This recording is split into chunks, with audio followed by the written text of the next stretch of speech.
Hi, guys. Welcome to tonight's live chat.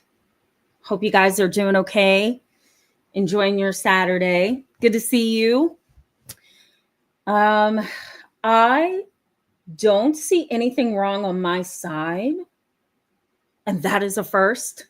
Hopefully, it stays that way, but because I'm not seeing any whistles or anything going off on my end, let's jump in. It's good to see you guys already signing in. I know more of you are going to trickle over when you get the notification. This kind of topic, yeah, me too, clandestine girl 16X. She says, "Hi, Tamara. So excited for this." Yeah, me too, right? Because I'm really glad to hear that from you, by the way. But it's one of those topics where, you recognize, wait a minute, there's not too many outlets or too many places that talks about this kind of stuff, right? So it makes it kind of exciting, right? To just jump on in and talk about intuition. I think a lot of us have intuition that is wise. It helps us identify when there's a problem. It helps us identify where problems can arise. I think it helps keep us out of negative experiences that can really take us down. But a lot of times we don't choose the road or the journey of wisdom.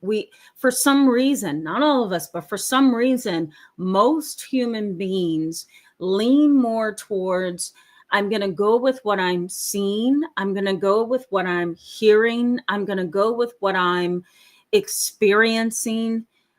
But I'm not going to go by that little tiny voice in the back of my mind that tells me I'm going the wrong way. That one split second that alerted me to the reality that something is wrong here, something isn't right, something will never be right.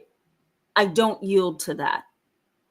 And so the question in tonight's live chat is, why do we not yield?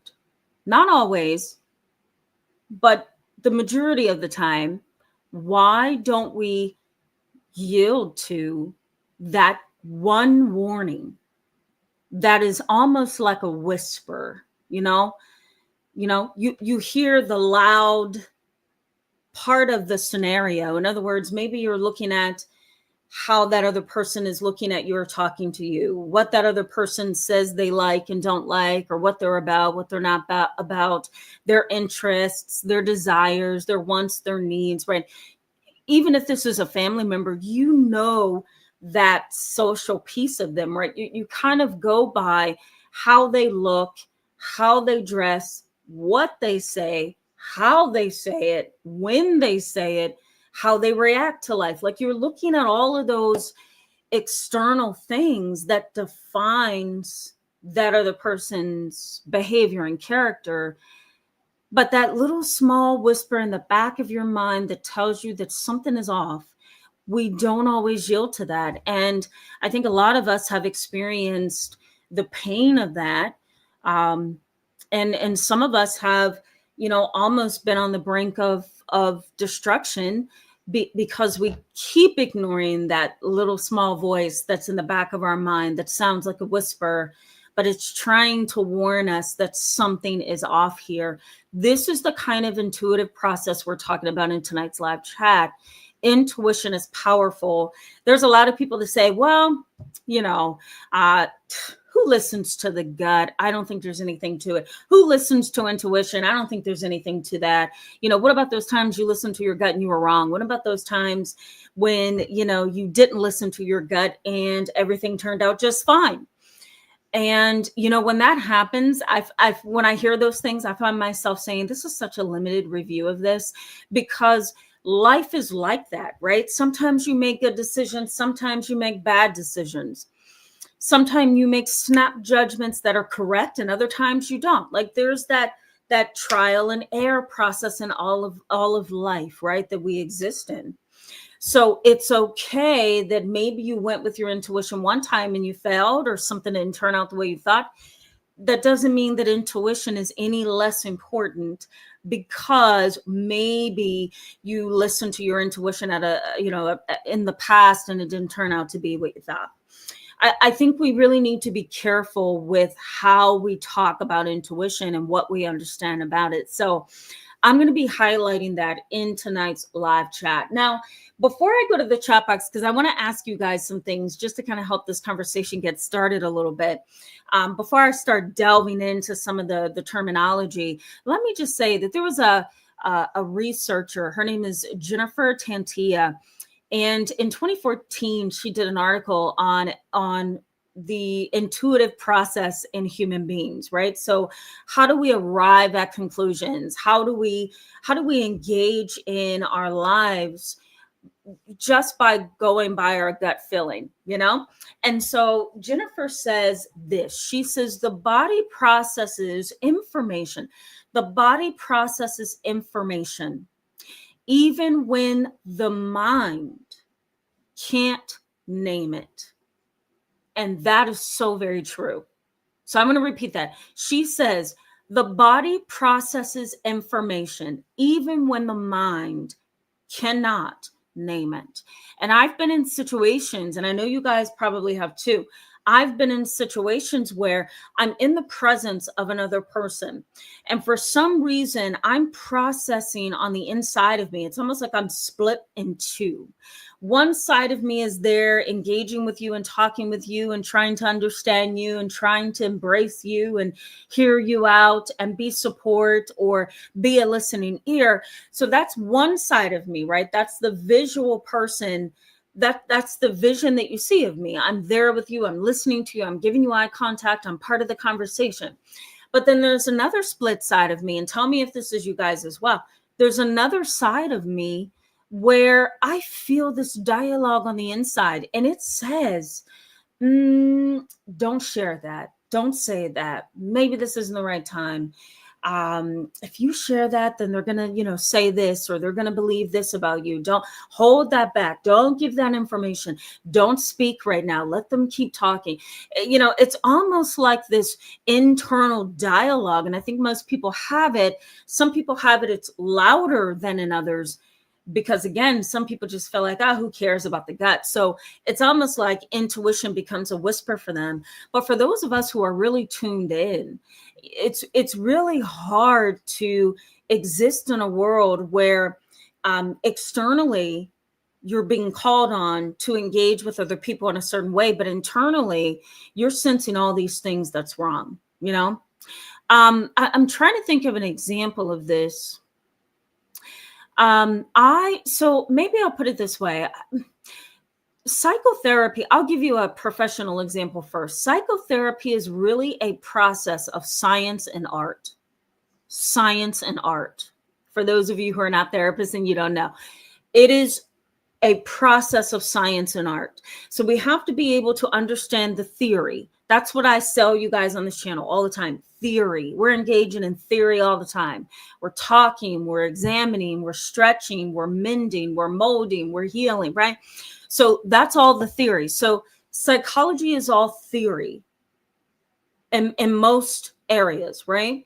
But then in order to be a psychotherapist or a clinician or somebody who treats other people well, not just pretending that they know what they're doing, but they're treating people well.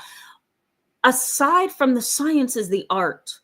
And the art of therapy is a variety of different things. But the most important part of the art of psychotherapy is being intuitive and being able to sit and observe another human being who doesn't always know how to put their thoughts and their emotions into words.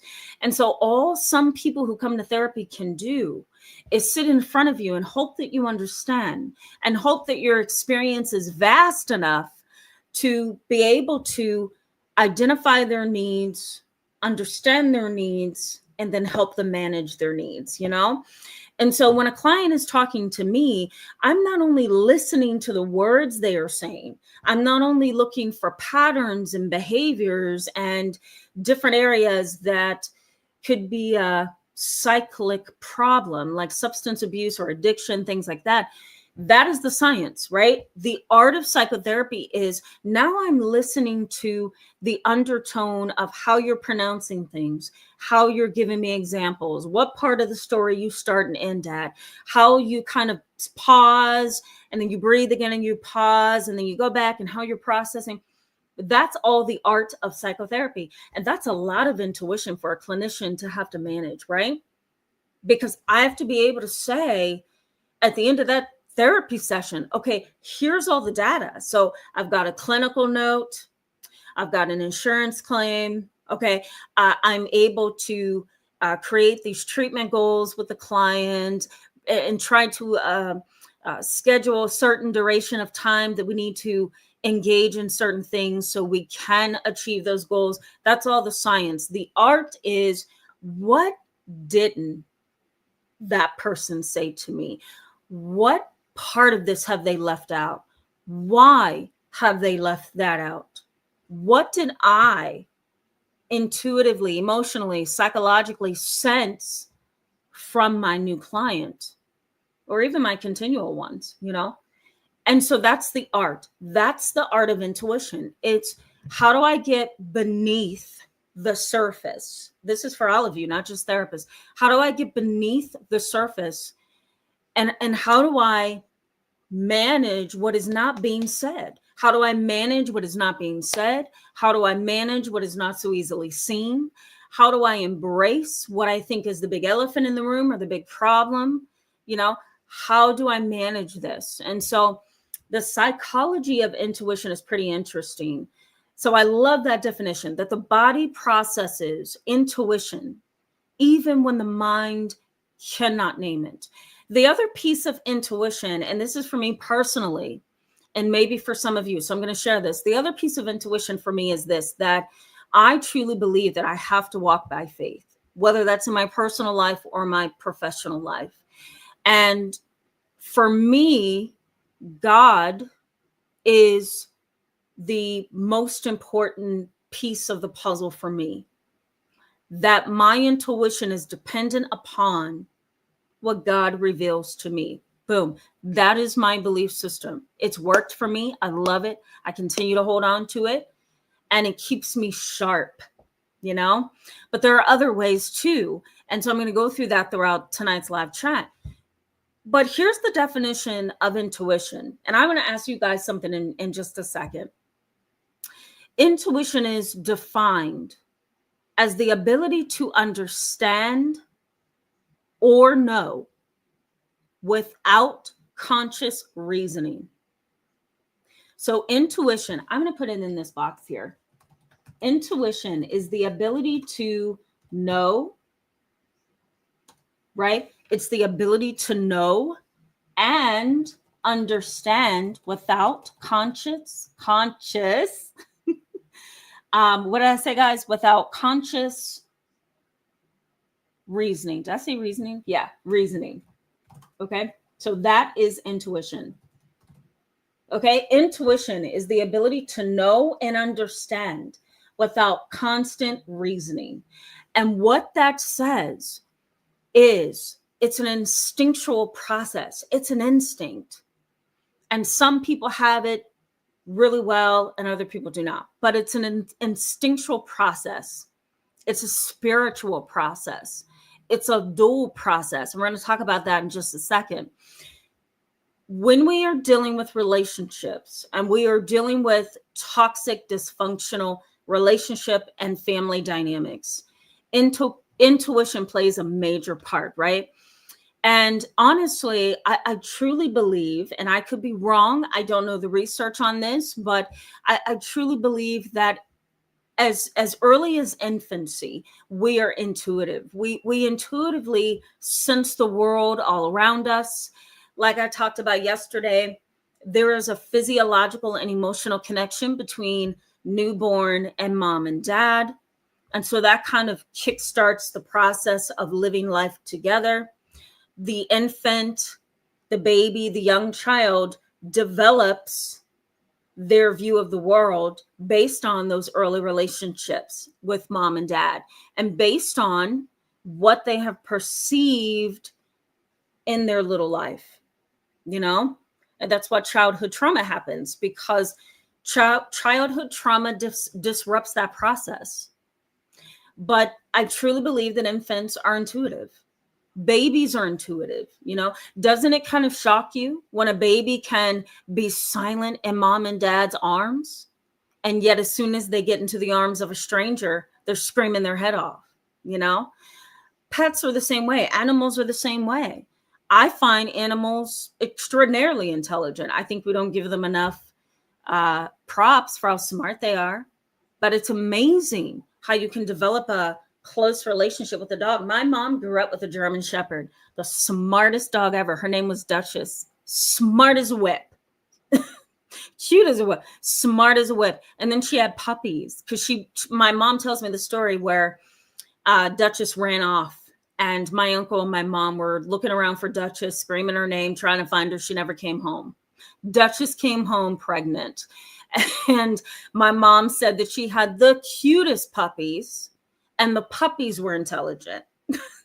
And it's so interesting how you can watch the behavior. I can look back at photos, I can look back at videos, and see the intelligence, and how the puppies and German Shepherds, and even I can't think of the dogs. I can't think of it. I can't think of the breed of dog. It'll come to me as soon as we get off this live chat. But it's amazing how smart and intelligent dogs can be. And they are not just these animal entities that do what you say because you feed them and they have water, and you give them everything that they desire. I truly believe that there's an intuitive power within most animals. They understand. It's those of us as human beings that don't get it. You know what I mean? Sometimes. But the intuitive process, I think, it is a part of all human existence. Part of that is a Native American concept, which is also a part of my bloodline. So I tend to grasp onto that as well, that all of life is a big circle, and it kind of circles, right? And there's this life in everything, there's life in wildlife, and pets, and children, and humans, and the planet, the sphere, the atmosphere, even nature. So everything is kind of interconnected kind of mentality. Intuition is a part of that. It's the ability to see that, okay, we've got all this external stuff going on, right? And we see things, and we perceive things with our eyes, and we know that there is a material world, right? But on the flip side of that, if you're going to be intuitive, or if intuition is a goal of yours, I know it has always been for me, then the key is understanding that there's a flip side of things. It's not just all material. There's another side to things that far removes you from the material world. And so this is really important, right, guys, when it comes to relationships. Now, let me just touch on this before I go to the chat box, that intuition is powerful when it comes to relationships, right? Research in psychology suggests that intuitive signals are often shooting off, in our relationships. The moment we meet, right? The second we disconnect, and the second, the third, the fourth, fifth meeting, the list goes on. We are so intuitive as human beings that we understand that there are signals that are being sent off by our internal intuitive system. And it's telling us something's not right within this dialogue. Something is not right within this relationship. Something is not right here with this person. You may not be able to figure it out in the moment, but something's going on in there, right? And it kind of irks me. I feel so bad, I guess I should say, for individuals who say, I don't really want this relationship, but I have no reason to really cut it off. And it's like, come on, don't just stay in a relationship because it seems okay. If you don't feel okay, leave. And that is the way it should be. Family members. If you sit around your family members and you're intuitively feeling that your family members are a problem, walk away if you have to. Minimize contact if you have to. Text, the majority of the time if you have to, right? Alter your life depending on what your intuition is telling you. That's how powerful intuition is. Here's what research says. Common signals in a relationship that your intuition is trying to tell you something. One, feelings of discomfort. That is the number one thing. Feelings of discomfort. Feelings of discomfort. Ready for the next one, guys? Because I'm going to have you list some with me as well. So feelings of discomfort, anxiety and stress. Sometimes we can sit with someone and we just feel bouncy. We're having a hard time just kind of relaxing. We're shaking our legs, we're tapping our feet, we're kind of squirming in our chair, something's up. How do you ask your intuition what's wrong? You've got to learn how to go within and silently ask yourself, what is wrong? And it's truly the process. We're going to get into this just a little bit later. It's truly the process of developing a relationship with yourself, right? Just like you would develop a relationship with somebody that you love, just like you would develop a relationship with your child. It's holding their hand, right? And being as interconnected with them as you possibly can to build that relationship. It's the same thing when it comes to the self. How do I build a relationship with the self, with myself, so that I can understand how to communicate with my intuition when it's sounding off for me? How do I put my intuition to rest to get through the moment so I can go back later and re-examine what I felt, right? So these are important questions that can be answered once you learn how to foster that relationship with your intuition. So anxiety and stress is another signal that we tend to get. Research says we tend to get that a lot. Feelings of discomfort, anxiety and stress, right? There's also persistent doubts, right? Persistent doubts. And I'm highlighting that because some people feel like, okay, well, last week I was feeling a little bit doubtful about this relationship, but this week I'm feeling a little bit better. So I guess we're good. 2 weeks later, I just don't know if this is right. I don't know why I can't rest with this. It's something about him. I just don't know what to do. Or if you're a male, it's something about her. I just don't know what it is. She's beautiful, she's smart, she's intelligent, but something is off. But I don't know what it is. 4 weeks later, everything's fine. I think it was just my fear. I think I was a little bit anxious. I didn't know what to really think. But I think the more we spend time together, the better. A week and a half later, I don't know why I feel this way, right? Persistent. It's continuing. And persistent doesn't mean that there aren't any breaks in the persistence of doubt, right? So in other words, just because you had all these doubts in the first part of the month when you met the person and you dated the person or you married the person. Some people get married within a month's time. I had a client that did that once. Oh my God. We had a hard time getting her out of that relationship. But sometimes a month's time is not enough to determine what your intuition is trying to tell you. You've got to be able to pause and let your intuition give you that full database, which can sometimes take years, months, hours, days, right? If you want to be right in your decisions and choices, and if you want to listen to your intuition, it's not an overnight process. You know what I mean? It takes a little bit of time sometimes. So persistent doubt is what research highlights as being a part of intuitive signals. If you're feeling that persistent doubt, it's there for a reason. It's letting you know something. And you may have maybe a 2-week span of pausing your doubt. That doesn't mean everything is better. It just means your doubt has paused itself. But if that doubt circles back around to you, I'll put it that way. If that doubt circles back around to you and it's 5 months in the relationship or with a family member or in a job or under a supervisor or in a therapist chair, and you're still feeling uneasy, there is persistent doubts. Persistent doubts continue whether or not there's a break in your doubt. Does that make sense? So you may say, you know what? Something about this relationship doesn't feel right. Before Christmas, you go through Christmas and everything feels fine. As soon as New Year's is over, I just feel that uneasy feeling again. Well, it's a persistent doubt. Even though Christmas was great, even though New Year's was great, it's a continual and persistent doubt. So that's another signal that our intuition is trying to let us know that something's wrong. The other piece of this, guys, is dark energy and evil, right? I can sense it a mile away. I can sense it walking past a person. I can sense it whether or not I give you eye contact. You're up to no good. You're not going to be for my benefit, are you? Right? You're going to try to take me for all I'm worth and manipulate me, cause me harm and hurt me. And sometimes we can feel that, right?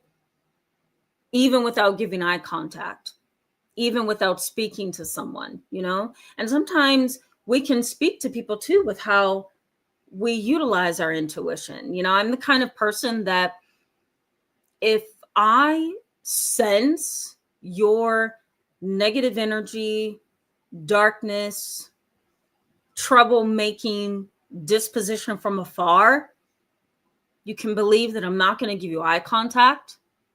I'm not going to engage you in conversation. And I'm not going to extend myself in a way that's going to tire me out because I've already sensed who you are a mile away. What a lot of people fail to realize is that's not being judgmental. That is being wise, because your intuition is saying something's happening here. And because of that, I will not play into your tactics. So you will stay over there and I will not look at you. I will not talk to you. I will not let you know that I sensed you from a mile away, because it's just not worth it, right?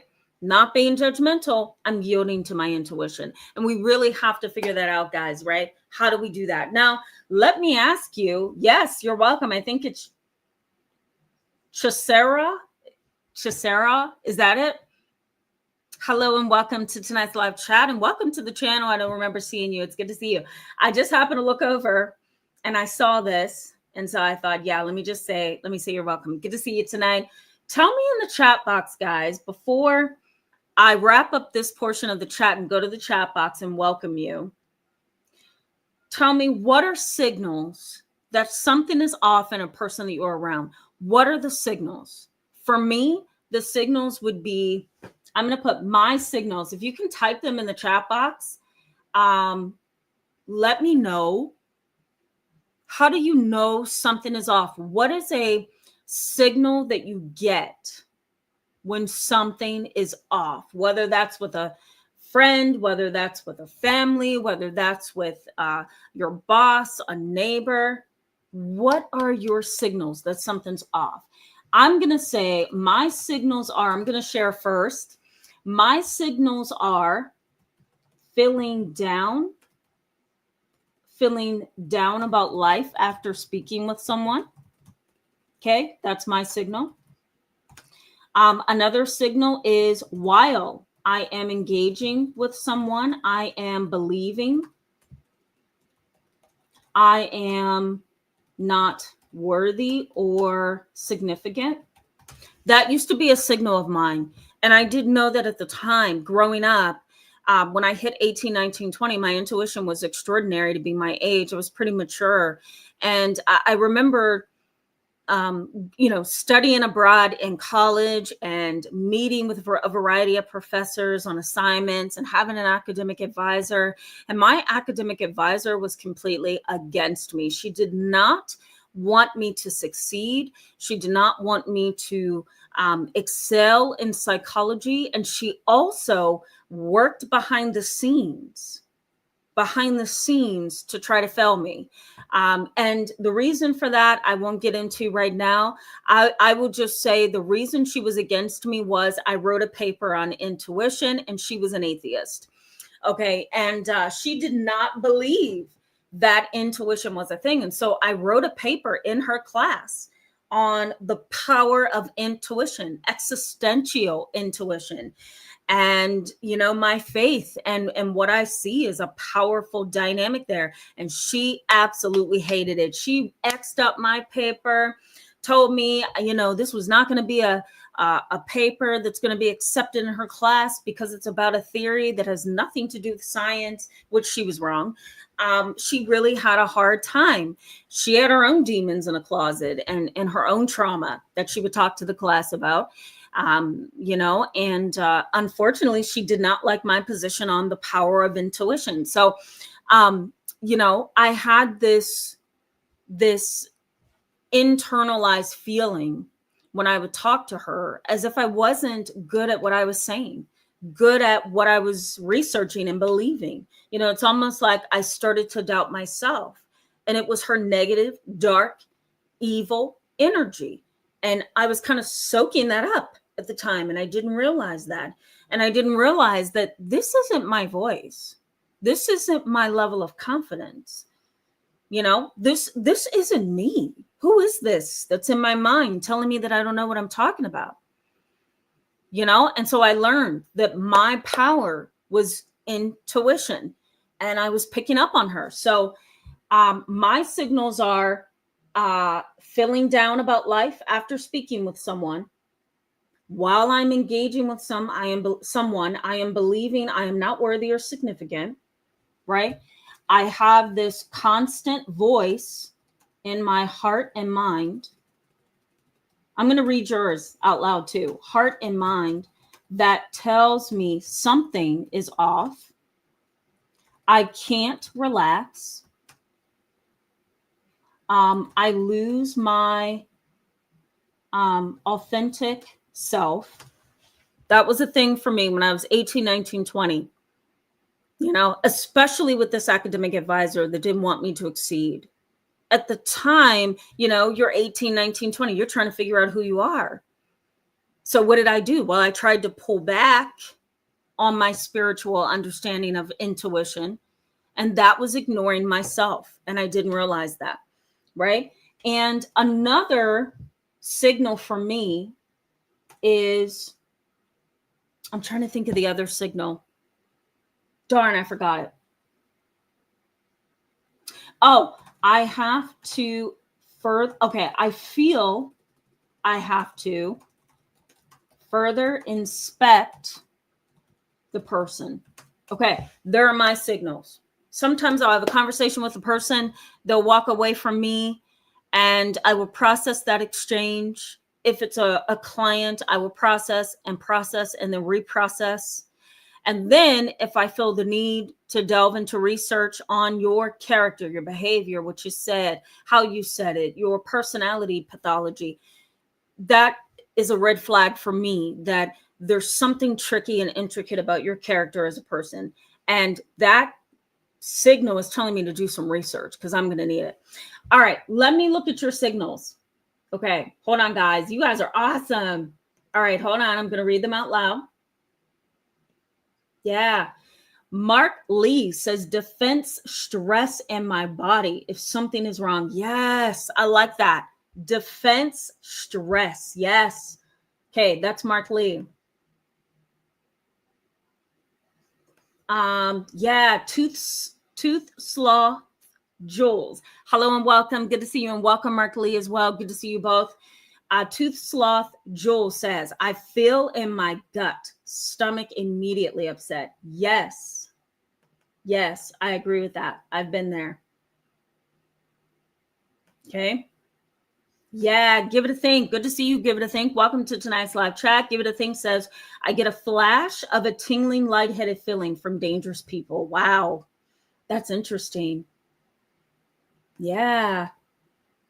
Nancy R, just saying hello to you. Welcome tonight. Thank you so much for that. Hope this is going to be helpful. Sun Farrar, welcome to tonight's live chat, says heart rate increases. I feel my temperature increase, move around. Yep.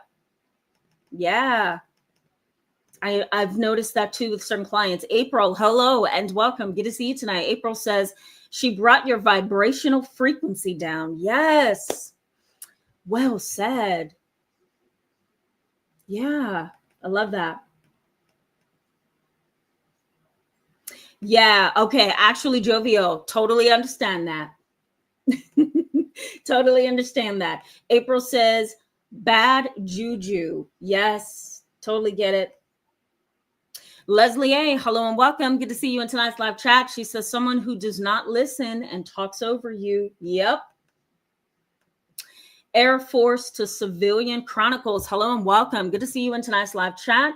Signals, observing a hard judging stare. Yep. Not standing up for you when they should. Yep. An inability to apologize or admit mistakes. Yes. Inability to listen or empathize, excuse me.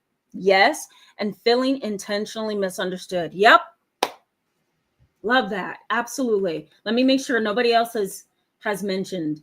Awesome. Hello and welcome. Good to see you in tonight's live chat. Signals for awesome. I should say yes when I actually want to say no. Yeah. Oh man, I had to applaud you on that one because I was thinking that. Earlier. I'm like, wait a minute, this may be a signal for somebody that you are kind of in the mode of people pleasing, right? In that minute and in that moment, I mean, and you don't necessarily want to be that way, right? You just want to say no, but something else has come out of your mouth. So I'm so glad you said that. Yes. Petite sophisticate. I like that. That's so cute. Hello and welcome. Good to see you in tonight's live chat and welcome to the channel. They say, I get the ick when around them. It's hard to explain. Yes. Yeah. Lorefit, hello and welcome. Good to see you in tonight's live chat. Lorefit says, my signals are feeling uncomfortable. Excuse me. She says, my signals are feeling uncomfortable and intense tension around my shoulders. Yep. Good. You know why this is important to be highlighted?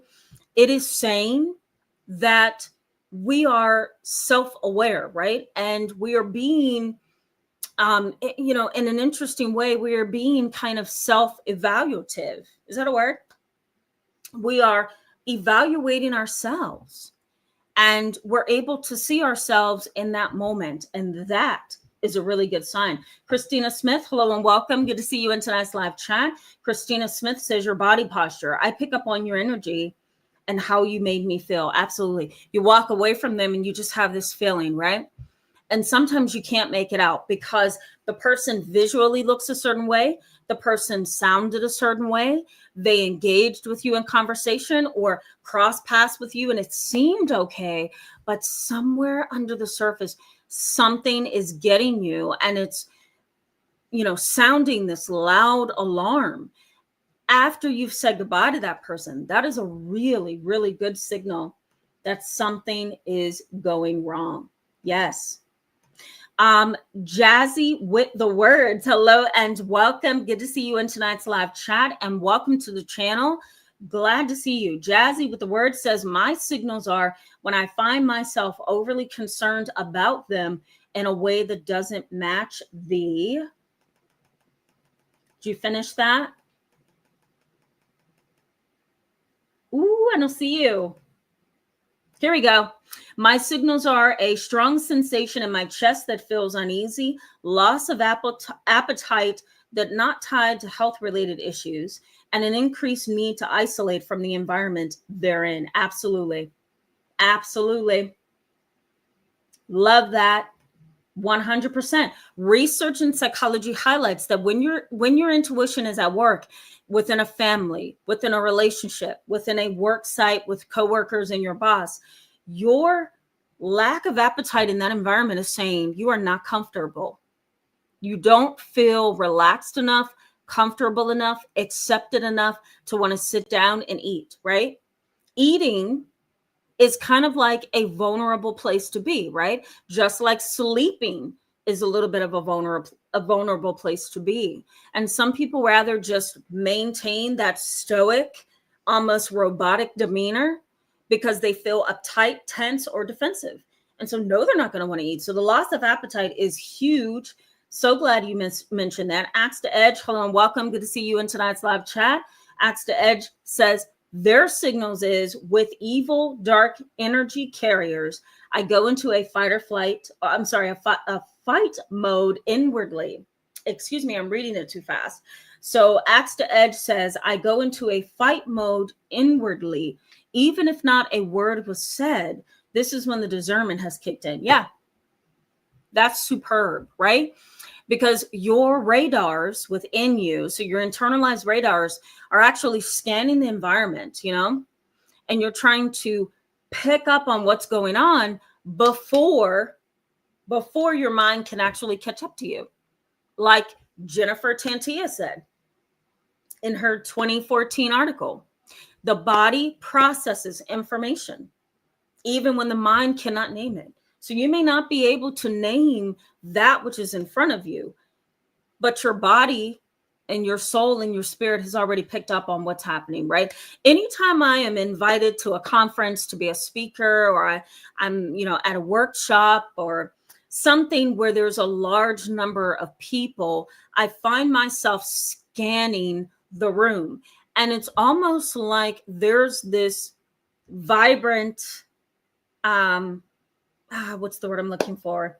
This vibrant, maybe I'll just say vibrant, extroverted demeanor. I'll put it that way, within me that you can see externally. But it almost feels like there's another side of me that is quiet and goes within. And I can discern within a matter of seconds as to whether or not my conversation is going to be received well, whether my speech is going to need to be tweaked a little bit in the moment, whether the audience is warm or cold, right? Those are all powerful, intuitive processes. And there's a theory known as dual process theory. Dual process theory. And I'm going to get to the rest of you as I go back to the chat box in literally 5 minutes. But I do want to explain this before we go back to the chat box.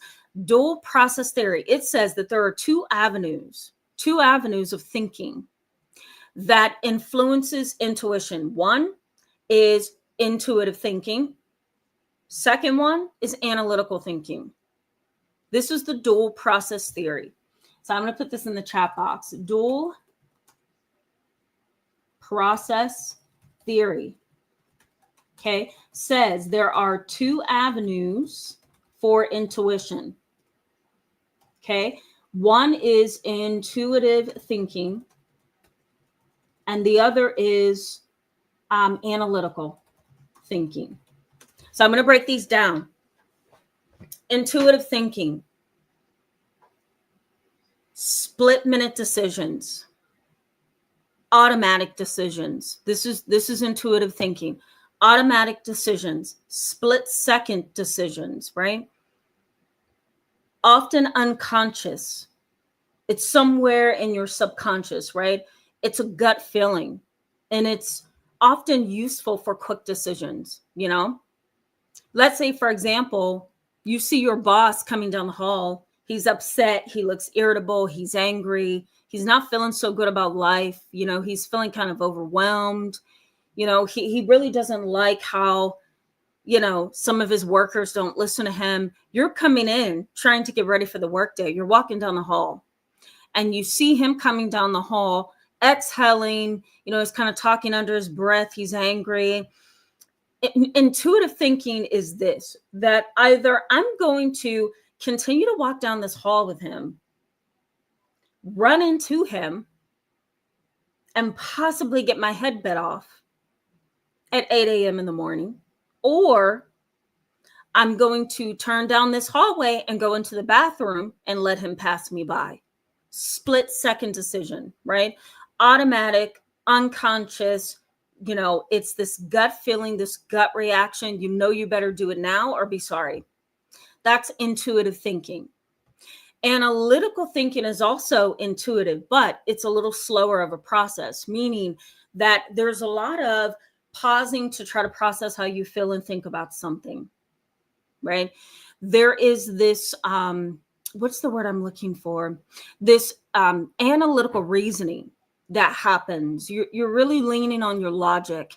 You're leaning on your ability to rationalize what is going on. It's still intuitive, but it's a slower of a process. You don't have to do it in the moment now.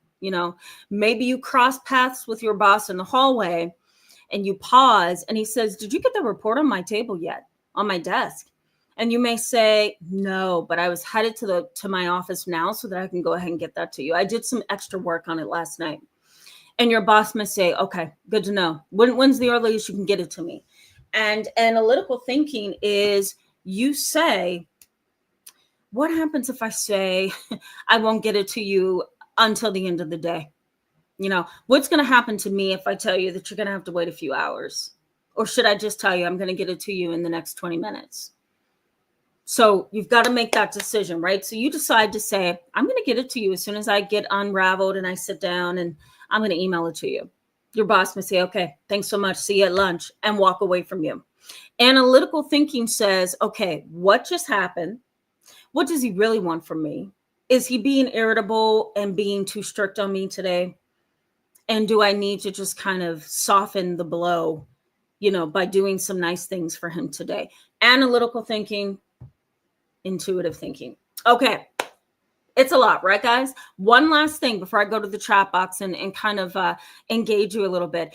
Intuition is, in the field of psychology, is considered to be a cognitive process. And a cognitive process is really the process of delivering information our mind hasn't yet interpreted. Intuition is a cognitive process that is delivering information that our mind hasn't interpreted yet. So it really is an emotional process as well, because our intuition is impacting the experience that we're having, but our mind hasn't caught up yet. The cognitive, reasonable, logical way of things hasn't really processed yet, right? Our mind hasn't caught up yet, but it is within. We know something's going on. Okay, guys, I'm going to give you some things that we ignore. And then I'm going to tell you how to build your intuition. Okay, let me go to the chat box. We're not going to go all the way up to the top, guys. I do want to welcome those who I haven't been able to do that with yet. AMB, hello and welcome. Good to see you in tonight's live chat. Fairy Girl, hello and welcome. I'm so glad to see you back. Ellie Wynn, Sigma Praxis Synergy, Ann Pulsar, Julie Reagan, and Live Life and Sunflower, Sun and Sunflowers. Hello, guys. Welcome. Glad to see you in tonight's live chat. Live Life says, hugs to all of you. I'll be here listening in while packing up some stuff for the road. So glad to make it to tonight's 2 nights in a row. Oh my God, Tim, that shirt with those earrings. Oh, thank you so much. That's so sweet. Excellent taste as usual. Thank you so much. I appreciate you for that. And that's wonderful that you get a vacation or you're packing up for the road. That is awesome. Awesome says, much love to you all. Much love back to you, Awesome. Good to see you tonight. I think I already said that earlier. Fairy Girl, thank you so much for gifting 5 memberships to people in the chat box and who are watching tonight. That's so, so honorable. Thank you for that. And Bray, I saw you did the same thing tonight as well. I'm going to put you up here, Bree. Thank you so much for that. That's so awesome. Sun and Sunflower says here, I pay attention to micro expressions. I always had it, but I ignored people's bad intentions. Example, smiling, but the eyes aren't smiling. Yeah, that's so true. That's so true. What about when someone compliments you? You know, have you ever been there where somebody compliments you? You look so beautiful, but the tone isn't, you know, delivering that same message. You look beautiful. You know, can you hear that? You know, or people who are kind of jealous, they're jealous hearted, you know, you can kind of hear a little bit of negativity when they're complimenting you, you know? So yeah, that's a microaggression for sure. Yeah, I agree with you on that one. Okay, let me keep moving. Donna Lee, hello and welcome. Good to see you in tonight's live chat. Donna Lee says, yes, girl, especially when it is the Holy Spirit. Yes. I know the times God spoke to me, giving me clear instructions I avoided, and it is so not worth it. Yeah, very much agree. Very much agree. You can kind of improve your intuition by yielding to what it is that you are being shown is the truth. You know what I mean? When you say, I'm not going to yield to this thing that is showing me the truth because my desire of something overrides what is showing me the truth, right? That is a trap, because you know that if you're not going to take heed to what is being shown to you, it is likely that you're going to go down that wrong path. You're going to get all the pain that comes with that wrong path, and you're going to have absolutely no way to turn around, right? Because you haven't heeded the instruction from above. And so for me, I often feel like when I am shown something, when I feel like something is what I need to do, I've got to trust that this is what has been designed for me. And I'm going to go to the next step. I'm going to make that decision, right? I'm going to pause on that. I'm not going to say, have you ever had situations where you want to reach out to someone? You want to reach out to them. Your mind is saying, wonder what they're up to. Hope they're doing okay. Wonder if they are thinking about me too. Wonder if A, B, and C. And yet, somewhere in your heart and soul and spirit, you cannot draft that email. You cannot draft that text message. You cannot dial that phone number. It's like your mind is saying, it's inquisitive, right? Your mind is saying, I wonder what's going on with them. I probably should be checking in with them. Or I'm just interested to reach out, see what can come of this. Or I'm just interested to talk to you. And yet something on the inside of you can't sit with it. It's not allowing you to do what it is that you want to do, right? That's intuition speaking to you right there. You know, I have had one instance, Donna Lee, where I've kind of overridden that, what's the word that I'm looking for? That intuition that tells me don't reach out, don't dial that number, don't send that email, don't send that text message. And I've been sorry because the time wasn't right. The person wasn't in the right mindset to receive me. And it didn't turn out the way that I was hoping. You know, so Donnelly, I've been there. It's like, when it comes to intuition, you really have to have your ears tuned up, right? I'm going to tell you how to do that in just a little bit. Adila, hello and welcome. Good to see you in tonight's live chat. Yeah. Nancy R says going to funerals is extremely difficult for me. Very much agree. Same thing with me. Yeah. Yeah. It is really, really hard. All right. Let's keep moving, guys. Mark Lee says, Tamara, you really hit the ground running tonight. I'm going to star this. Take a breath. Let Tamara come through. Your smile says more than any psychology book ever will. Thank you so much. That's so sweet. I did feel like I kind of jumped in there a little fast, right? Yeah, I know. Some days I'm like that. Coral Sky. Thank you, Mark Lee. I really appreciate you. Coral Sky. Hey, Tam, and hello and welcome. Good to see you tonight. Okay, bear with me as I go through some of these. Fairy girl. A fairy girl. I love you. You're just so cute. Axe to Edge says discernment. That's what God gives, 100%. Discernment is intuition, but I feel like discernment is higher than intuition. Intuition tells you something, right? It's the ability to understand or know without conscious reasoning. That is intuition. Discernment says, I get it. I perceive it. I hear it. I see it. And this is what I should be doing right now to deal with that.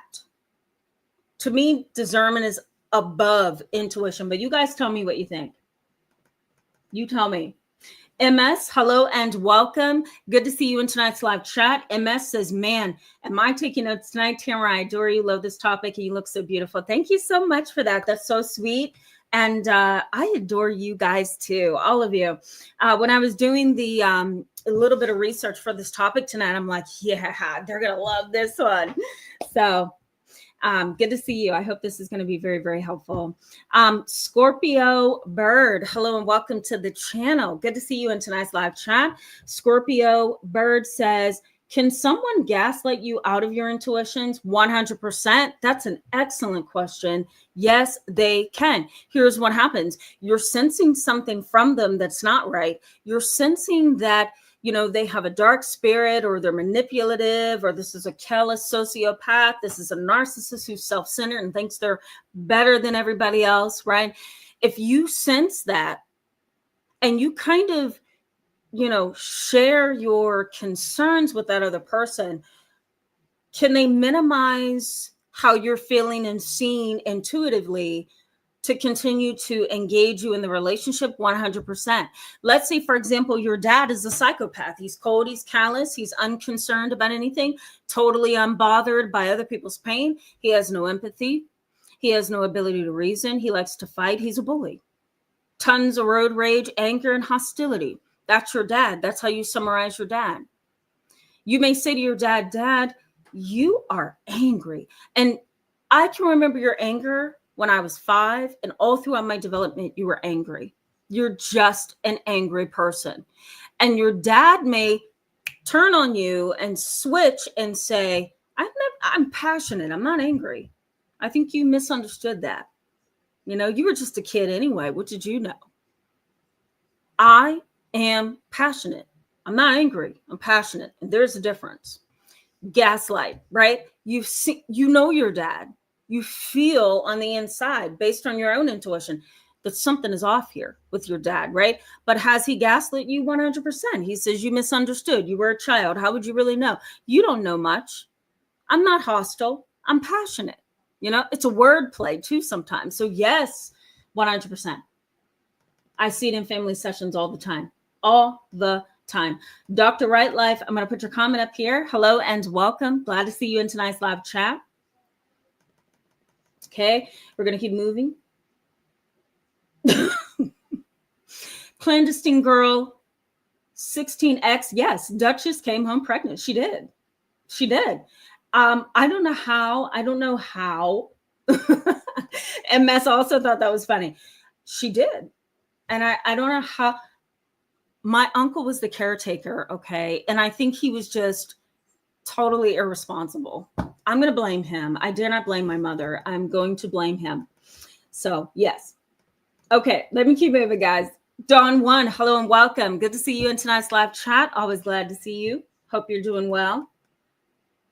Yeah, I agree, Ellie Wen. I'm going to star your comment. 100% agree.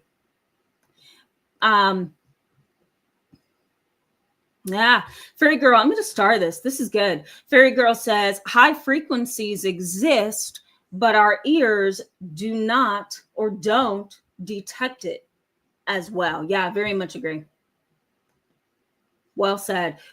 Bree 420, I don't know if I welcomed you. Hello and welcome. Good to see you in tonight's live chat. Always appreciating your memberships. M and L Odell, good to see you. Welcome tonight. I am looking for more comments, and we're going to go back to the content.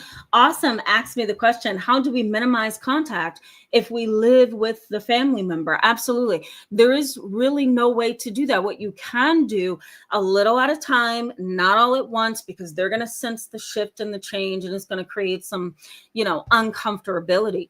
But really what you want to do is you can reduce the amount of times that you talk to them a day. You can try not to engage them in long conversations. You can pretty much lead your own life and put up a little bit of a firm barrier. My younger brother, Ryan, was like that. And I think he's still like that.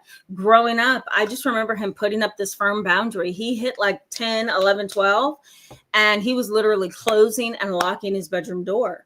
And you need an invitation, you need a reservation, and maybe the police to get into his bedroom because he is not going to let you in. He that's just Ryan.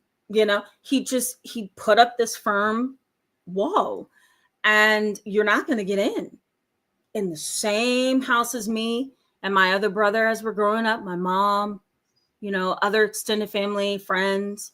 And it didn't matter. Again, you had to have a reservation, a ticket, and the police to get into his bedroom. So, there are ways a little at a time that you can kind of put a little bit of space between you and those family members, but it really is hard. It is. It is. I agree. Crystal Seeker 71 says racing heartbeat. Yep. Yep. Unless you're like me, my heart rate is always up. Right now, it is 101. I wish I could show it to you. I don't think you can. Nope, you can't see it, but it's 101. Sometimes that energy, right, that hypervigilance, and maybe if you have a smartwatch, you can look at it and see if it's accurate when you're in a situation where your intuition is on. But usually in a situation where you have to work your mind, your spirit, your intuition, and your neurological energies are all working together, you're going to see your heart rate go up, And that is also the case when it comes to red flags or signs or signals that something is off. Your heart can race 100%. Half the battle of knowing is it's good to see you. Good to see you. I haven't seen you in a while. Regina Myers, hello and welcome. Good to see you in tonight's live chat. Jeremy Robinson, hello and welcome. Good to see you tonight. Jeremy Robinson says, not everyone can leave toxic families like me. I have a disability, and so I can't just cut contact with people who are hurting me. Yes. Oh my God. Jeremy, every time I see you on the chats, or even in my videos, when you come on, you're so faithful. Thank you for that. I do recognize that. And I remember you. It's hard when you have to rely on those very family members who are toxic, right? Maybe we can do a conversation on how to kind of save your mind when you're in the midst of dysfunction, We can definitely do a chat on that. Sigma Praxis Synergy. I'm going to put you up here. I like that. Thank you for mentioning that. Yep. Thank you for mentioning that. On my father's side of my family, we tend to, so we have the bloodline on my dad's side of German and Apache. That is the tribal connection on my dad's side of the family. And then on my grandfather's side of the family, and this is my grandfather through my mother. So my grandfather, he was also, his lineage stemmed from the Apache tribal and culture. It's so amazing when you can pull up census data, and you can pull up heritage records and marital records and birth certificates and really find that information. What's interesting is if you are aware of the Native American way of existing in the world, it's pretty powerful, because one key thing that I think the culture recognizes that we fail to recognize is that there is a spiritual nature in everything. It is not always material. It is not always visual. There is a spiritual component, there's an existential intuition. There's an intuitive process that we can't necessarily see with our eyes, but we can definitely feel that it's happening, Okay. Let me keep moving, guys. One more comment, and then we're going to go back to the content. Give it a think. Give it a think says, I was very shut down from not only my intuition, but my emotions for decades. I have worked on being more open and have changed a lot. Yeah, absolutely. Absolutely. Yeah. Mm-hmm. It's a work in process, right? Give it a think. And we all have to get there. I'm going to give you some tips in just a minute here on how to continue to work. Let's highlight why we ignore. So when I pulled the research up on why we ignore those red flags, those signals, what is going on here? Research in psychology highlights that sometimes we ignore our intuition. And I see this in clinical practice as well. We ignore our intuition because of instant gratification, right? I want that over there. So no, I don't hear you. Think about that delicious blueberry muffin with strawberries and cherries with buttercream icing all over it, and that you're trying to heal from diabetes. You don't want to have to be diabetic. And yet that blueberry muffin with all that delicious icing and fruit is just sitting over there calling me, right? Another real life example could be, that's a beautiful woman over there. Oh my God, I wish I had her hair, wish I had her body structure, wish I had, right? Women, we go through that sometimes. I thankfully have not ever been that way. I've always just liked me. So, and I compliment and I'm happy for other women who are well put together, who are confident in their demeanor, who are intelligent. That's a beautiful thing, right? But some people struggle with that, So you may look at somebody and say, you know what? I'm not going to eat dinner tonight. I'm not going to eat breakfast tomorrow. I'm going to skip lunch. You know what? I'm going to go on a 7-day fast because I want to drop some pounds so I can wear what she's wearing, So instant gratification, it throws you off. Another reason why we kind of silence our intuition is we kind of override our intuition with fantasy, I want to be married so bad, and I want to be a mother so bad, and I want to be a father so bad that I'm just going to override those red flags that keep popping up that we are not compatible, popping up that we are not able to have a marriage and get along well. I'm going to ignore that signal over there that his mom is unstable. I'm going to ignore the fact that his sister is also unstable because I want to be married and I want to have a family. My age, I'm getting up in age. I'm going to do this now. So the heck with those red flags that I keep getting, right? So sometimes we override reality with fantasy. We self-betray when this happens, don't we? We self-betray. It's like, I'm going to betray me so I can have that, and that should be an injustice. It's a disconnect from your knowing. It's a disconnect from your knowing. You know what you need to be doing, but you refuse to do so. I have so many clients who are in that loop. It's like a bind. It's a trap. We also, in a relationship with family, romance, friends, neighbors, sometimes we tend to over-focus on somebody's potential rather than who they really are. And I remember this got my mom years ago. When I was an adolescent, I'll share this story. When I was an adolescent, I was really good friends with not a foreign exchange student, but he was here. I was 17 and a half. He was 18. And he went off to college in Spain and actually came back to the United States. And my grandmother was really good friends and business associates with his mom. So my mom was like, I don't understand why you two aren't dating. I don't understand. And I'm like, Mom, I'm not sure I really want to start dating yet. I'm 17. I'm looking into going off to college. And my mom has been wonderful with that. She never pushed me growing up. So my mom was like, yeah, I understand. Well, let things happen as they will. But then, he started bringing flowers to the house, asked me out on a date, which I declined. He started really trying to get to know me. And I figured out something, though, at 17. And I remember thinking, yes, he's from Spain. Yes, he's cool and interesting. Yes, he's attractive.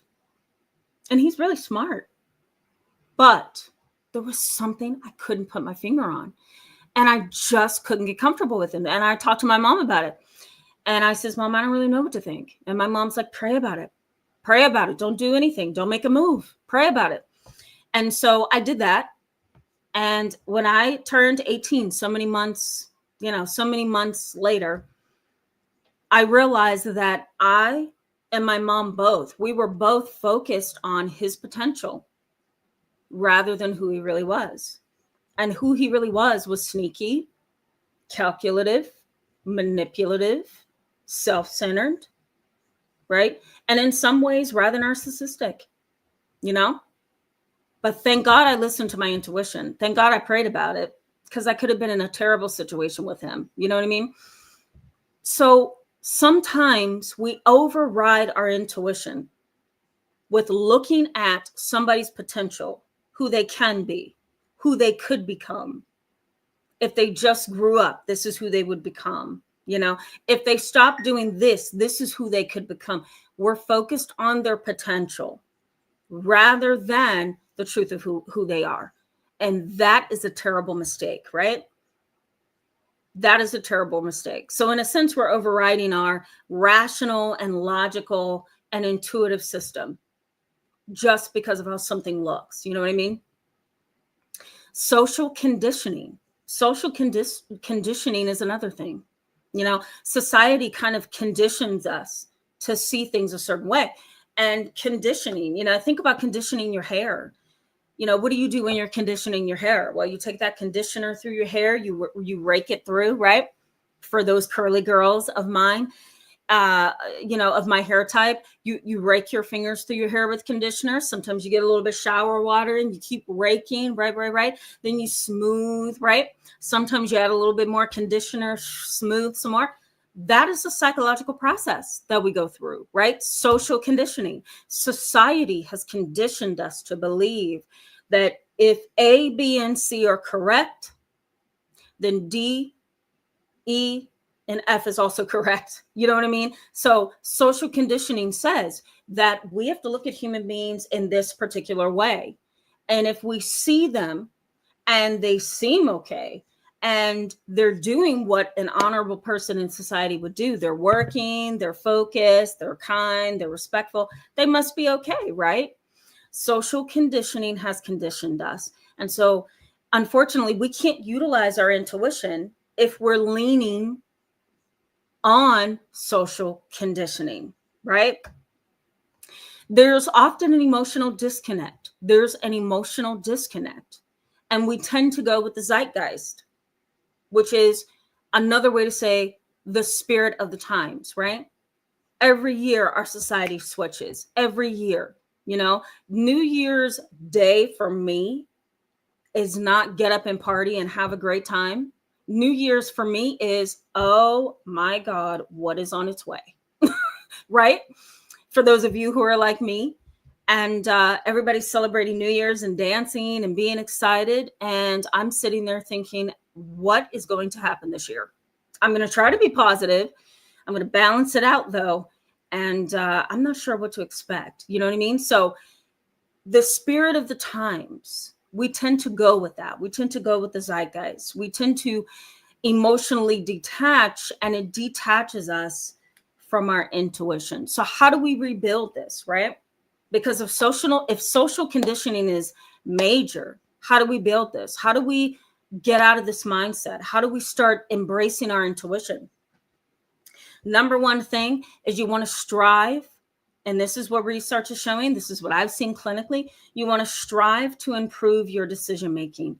Strive to improve your decision making. Improving your decision making means listening to those little voices, weighing the pros and the cons, balancing reality with fear, understanding what's anxiety versus intuition, really keeping your stress under control if you can, and not making impulsive snap judgments. So you want to improve your decision making. Another way to improve your intuition is build spiritual knowledge. We're spiritual beings, right? When this body dies, where does your soul go, right? We're spiritual beings. So embrace that and try your best to look at the spiritual side of things and the physical side of things, right? Here's a person who's standing here talking to me, but on the spiritual side of this, I don't feel comfortable.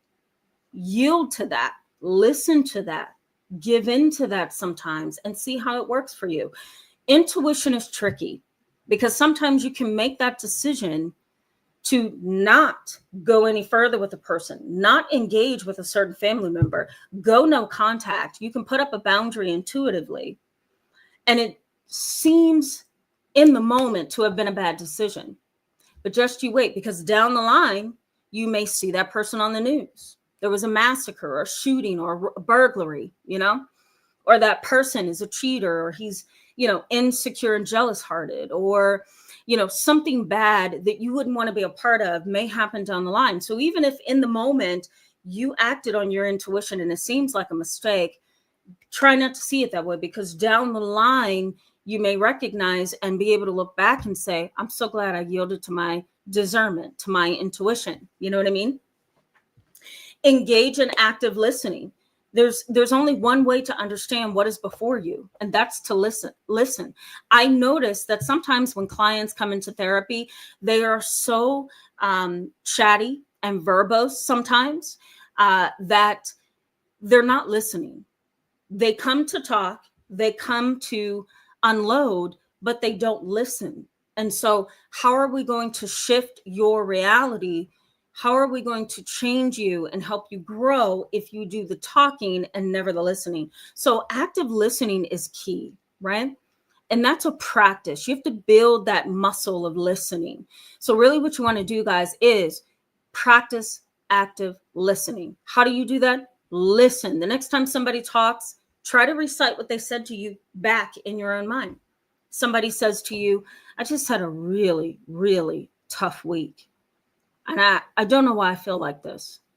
Inside, you should be able to say to yourself, they're feeling like they had a really tough week and they don't know what's going on, right? You're processing what they're saying. You're pausing and you're being mindful. It's a form of mindfulness. And then you can show that you're actively listening by saying, am I hearing correctly that you're feeling down? Are you feeling tired, right? Listen for the emotion as well. Active listening is a muscle. You've got to build that. Even if you have to remind yourself, stop talking, say a few sentences and pause, balance the rational with the spiritual. Some people are so overly religious, and you guys know this. Some people are so overly religious that you can't even see reality for all the religiosity, So you want to balance rational things, logical things with the spiritual things. You know what I mean? Weigh how you arrive at conclusions. Weigh how you arrive at conclusions. Am I doing this right? What brings me to this conclusion? Why am I making this decision? And you can even write those down and write it down and answer them, right? Why am I feeling this way? And then write, right? Sometimes that can help you process. I would also say be aware of your self-awareness. Be aware of your self-awareness. Is it high or is it low? If it's low, you want to build it up, right? Pray and ask. I do that all the time. I will ask questions out the wazoo. If I'm not sure of something, if I'm feeling uneasy, I'll pray in a second, every minute of the day if I have to. You know what I mean? Strive to keep an inquisitive mind. Research in psychology suggests that the moment you don't have an inquisitive mind, you lose that spark in life. You're not able to connect to life in a full way, right? When you're not allowing your mind to be inquisitive. You don't want to lose that. Being inquisitive is wisdom. Why is that happening? Why am I feeling this way? Why did she look at me like that? Why am I ready to run the opposite direction with her? Ooh, I haven't felt that abandonment fear in a long time. What's triggering that? Be inquisitive. It is wisdom, right? Foster self-compassion. Self-compassion says, I may make a mistake here and there with my intuition, but it's okay. I married him and should have never married him, but it's okay. I'm going to be all right. Self-compassion. Try to get some books on self-compassion. I'll try to post some things in the comment section when we sign off here for you. One last thing I want to add before we go to the chat box and wrap up. This is important as well, that anytime you're making a decision based on intuition, pause for a little while. Pause for a day, pause for a few hours, pause for a month before you make a decision, because emotions can cloud your intuition. Sometimes emotions are way up here and your intuition is way down here, and you're not able to make a wise decision because your emotions are overriding everything. So pause to allow yourself to question and be inquisitive and be mature and logical, right? You really want to use that instinctual process known as intuition. And in order to do that, you have to be able to calm those emotions, right? So pause. Guys, this is a lot, isn't it? I feel like I've been talking for a long time. I'm getting tired of hearing me. So intuition, though, on a serious note, is important, right, guys? It gives us a lot of what we need to know. If you read a scientific article or you read something in a scientific journal, they're going to minimize intuition. But I'm not sure, and I truly don't believe that that is the best way to lead people, because there have been miracles performed in the world, right? There's a such thing known as faith, and it has worked. There's the power of human spirit that's in there as well. There's making a snap judgment that is correct and true, right? There's powerful intuition, and I think it guides us. We just have to be willing to listen to it. All right, guys, let me go to the chat box. See what you guys are saying. And then we're going to wrap up. Bear with me because I'm way, way behind. GB Joe, it's good to see you. Welcome to tonight's live chat. Give me 1 second, guys. My throat. Excuse me. I'm tired of talking. I am. Do you guys ever feel that way? Tired of talking. GB Joe, it's good to see you tonight. And Pulsar says, it's hard to explain. I sense something is not right. Inner voice is telling me, don't do it. They can't be trusted. Yeah. Yep, absolutely. If they can't be trusted, don't do it. Don't do it. Nancy R says, I'm with you.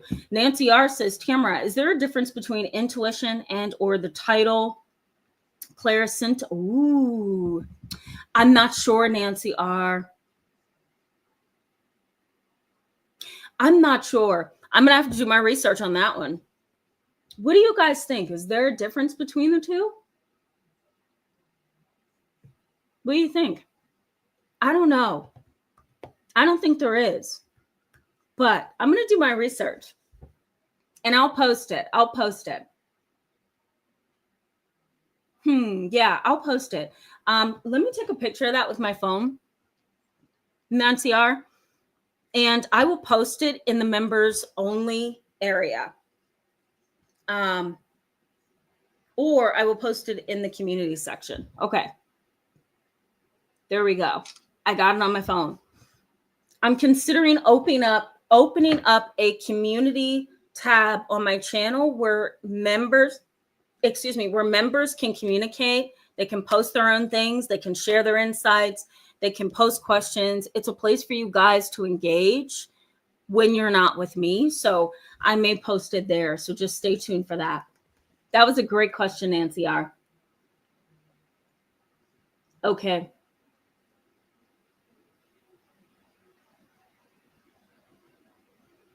Let me keep moving, guys.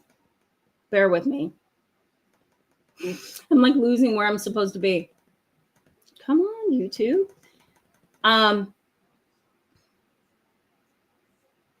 Yeah, these are all your signals. Okay, let me go back through. Hold on. Bear with me, guys. I'm a little bit behind here. Yeah. I like what Christina Smith says here. She says, intuition, your body posture. I pick up on your energy and how you made me feel. Yep. I think I read that earlier. I agree with that. Totally agree with that. Miss Tari, hello and welcome. Welcome to the channel. It's good to see you. Miss Tari says, or feeling drained and exhausted after speaking with someone. Yep. Yep. We call them emotional vampires. Emotional vampires. They just suck the life out of you, right? Absolutely.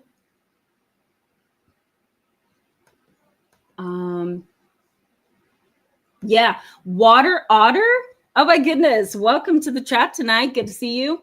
Water Otter. That's a cute name. Says they zap all your goodness. Yes, they do. Yes, they do. MS says, I feel something is wrong and I'm not sure what it is. And then if I end up staying too long, I get upset with myself that I didn't listen to my intuition in the first place. Absolutely. Yeah. Totally get that. It's a complete loop, right? It's like you can't win either way.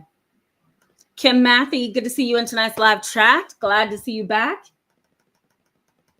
Miss Janine, it's good to see you. Welcome to tonight's live chat. Miss Janine says, I can always tell when something is off or not good with a person by them being critical as I walk by.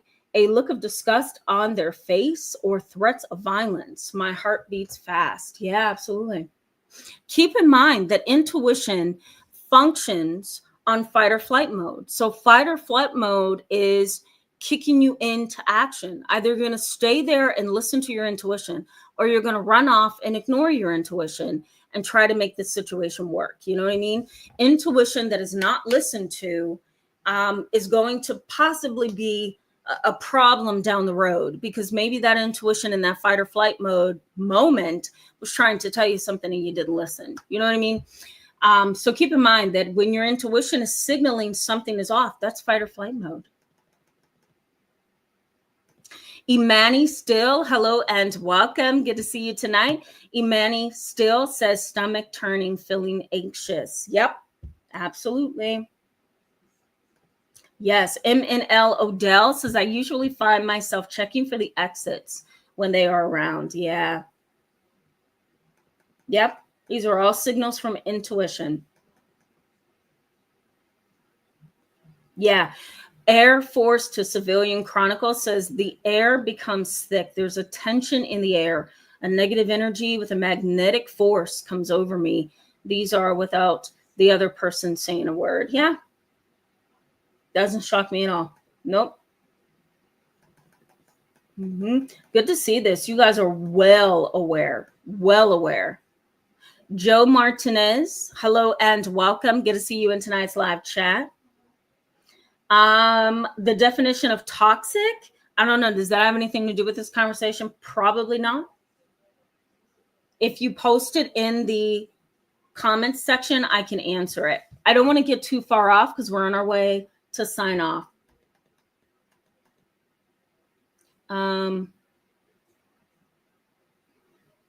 Okay, bear with me. Angie Mo, hello and welcome. Good to see you in tonight's live chat. Angie Mo says, I feel confusion, like a cognitive dissonance type feeling. Yeah. Yeah. Some people say to me when their intuition is trying to tell them something, they don't feel like themselves communicating with somebody else. You know, they feel like they're being unauthentic or ingenuine, you know. I can understand that for sure. I get that. Okay. Bryn Parr, hello and welcome. Good to see you in tonight's live chat. Bryn Parr says you learn to identify social cues, even on a subconscious level, and you set boundaries accordingly to expectations and past experiences. Yeah, there you go. I like that a lot and agree. Okay, my friend Shmita, hello and welcome. Good to see you in tonight's live chat. She says that dual process theory is so interesting, isn't it? It's a whole theory in and of itself, and I love it so much. Yeah. All right. Keep moving, guys. I just want to make sure I get to at least most of you once. B. Millie, hello and welcome. Welcome to the channel. It's good to have you tonight.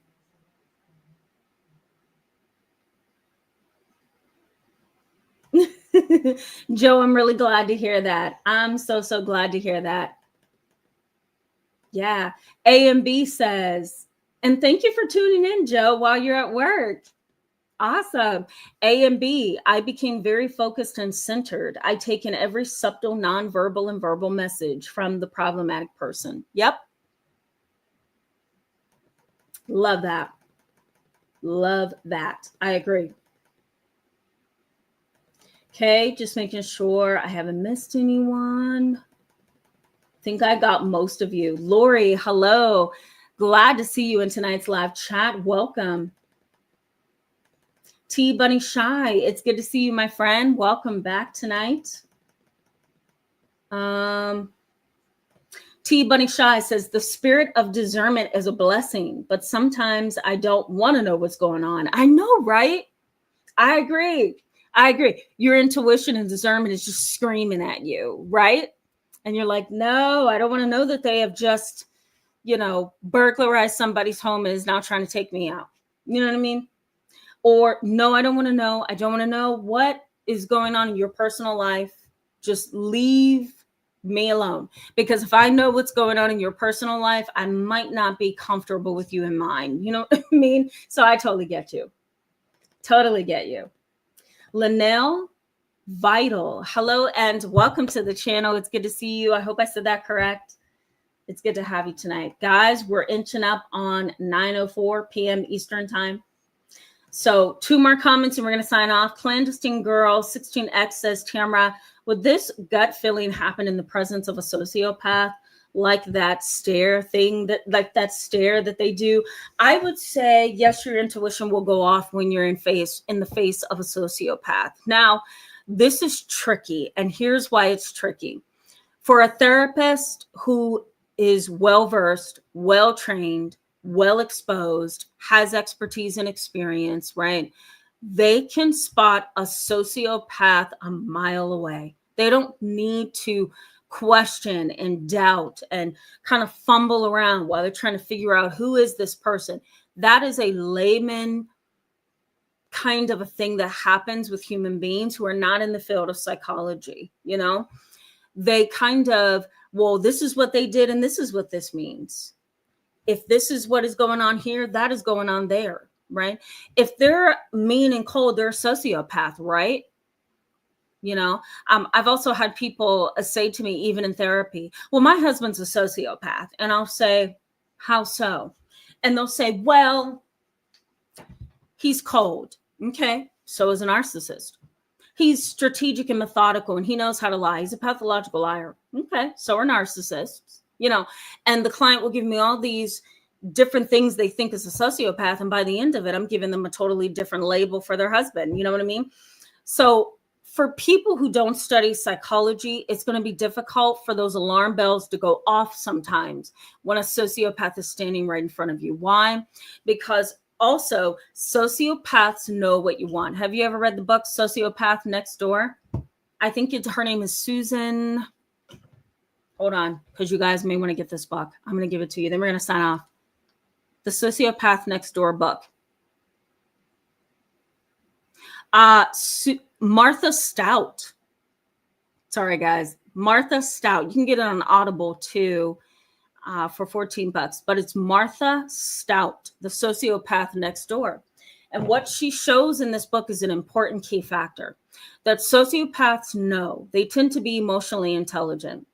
They know exactly what you want to hear, what you want to see, what you're going to connect to, what you're interested in, what you're going to be drawn to. And so they put that out there, right?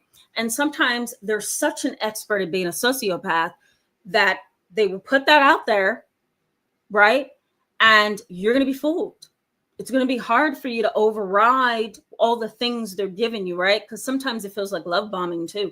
They're giving you all those things that you want to hear and see, and they agree with you and you like the same things. And oh my God, it's wonderful. But they're a sociopath. And sometimes you only get it at the very end of the relationship. You know what I mean? So that's my long answer. Clandestine Girl 16X, that it's going to be a little bit difficult for most people to identify as sociopath. You really have to have that clinical training.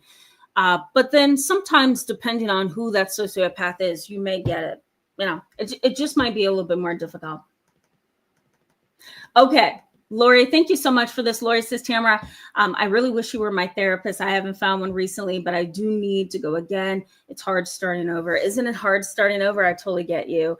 I take that as a compliment. Thank you so much for that. If I were accepting new clients and you were in the states that I'm licensed in, I would be like, contact me. But I'm maxed out, guys. I am booked up. So all right. One last thing. Lori, just hang in there. You're probably going to find the right therapist. It just takes some time, you know? All right. Bear with me as I look for one more comment. Tooth Sloth Jules, you're my last one tonight. Tooth Sloth Jules says, all the past experiences with manipulative and deceptive people will only fine-tune intuition. I love this. All the past experiences with manipulative and deceptive people will only fine-tune intuition. You couldn't, I couldn't have said it better. You couldn't have been more right. I agree. Guys, you are wonderful. Love you so much. I hope you have a wonderful rest of your weekend. I'm going to come back next week, maybe with a video on Tuesday. So make sure that you are subscribed, number one, you have your notifications on, and that you're checking in the community section of the channel, because I'm going to let you know what's going on. So I'm going to try to post a video. Let me know if you guys want me to talk about the psychology of being not believed, right? Somebody said to me the other day, what happens when nobody believes you? What is going on there? You know? And the question they asked me was, is there something wrong with me? Why am I not believed when I'm screaming, help me, help me? Nobody believes me. So let me know in the comment section if you want to talk about the psychology of not being believed, because there's some psychology to that. And then I'll come back Friday and Saturday with another live chat. All right, guys, I hope you have a wonderful weekend. I'll see you soon. Bye-bye.